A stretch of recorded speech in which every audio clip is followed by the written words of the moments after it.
အရှုံးမသည်အောင်မြင်မှုစီသို့မိထက်လူရဲ့2025ခီးစဉ်နှင့်မျှော်လင့်ချက်တင်များပြည်သက်ကြီးများအားလုံးပဲမင်္ဂလာပါရှင်မြန်မာလူရည်စဉ်အမျိုးသမီးဘောလုံးသင်းရဲ့ပြည်သက်ချစ်တော်လူငယ်ကျယ်ပွင့်တူဖြစ်တဲ့မိထက်လူရဲ့အကြောင်းဖြစ်ပါတယ်2025ခုနှစ်ဟာမိထက်လူတက်တော့စိတ်လှုပ်ရှားစရာအောင်မြင်မှုတွေနဲ့တူ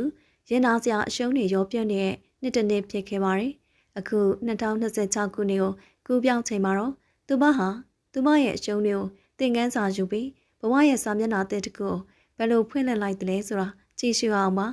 မိထက်လူဟာ2025ခုနှစ်အတွင်းမှာမြမလေယူစဉ်အမျိုးသမီးအသင်းအတွက်အရေးပါတဲ့ခန်းကဏ္ဍအနေပါဝင်ခဲ့ပါတယ်သူမရဲ့ပထမဆုံးသောစီးကိန်းပြိုင်ပွဲဟာသူမတက်တော့အိမ်မက်တွေတကယ်ဖြစ်လာတဲ့အချိန်ပါပဲကွင်းတွင်မှာတော်လက်ထက်မြက်တဲ့ကစားဟန်တွေ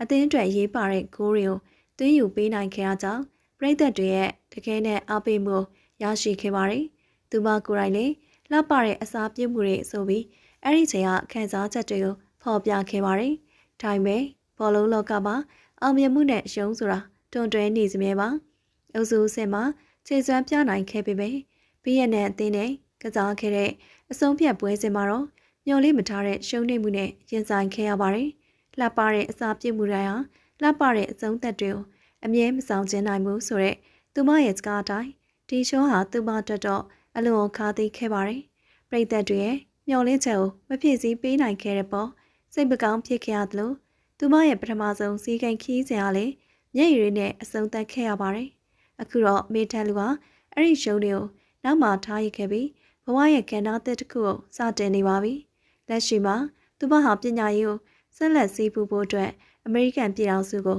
ရောက်ရှိနေတာဖြစ်ပါတယ်။အရှုံးဆိုတာသင်ခန်းစာတစ်ခုပါပဲလို့ခံယူထားတဲ့မေထန်လူဟာကွင်းတွင်းဟာအားနည်းချက်တွေကိုပြန်လည်သုံးသပ်ပြီးပုံပိုချက်ခိုင်တဲ့စိတ်ဓာတ်နဲ့ရှေ့ဆက်ဖို့ပြင်ဆင်နေပါတယ်။သူမကိုအမြဲတမ်းအားပေးနေတဲ့ပြည်သက်တွေကိုလည်းကျေးဇူးတင်စကားပြောကြားထားသလို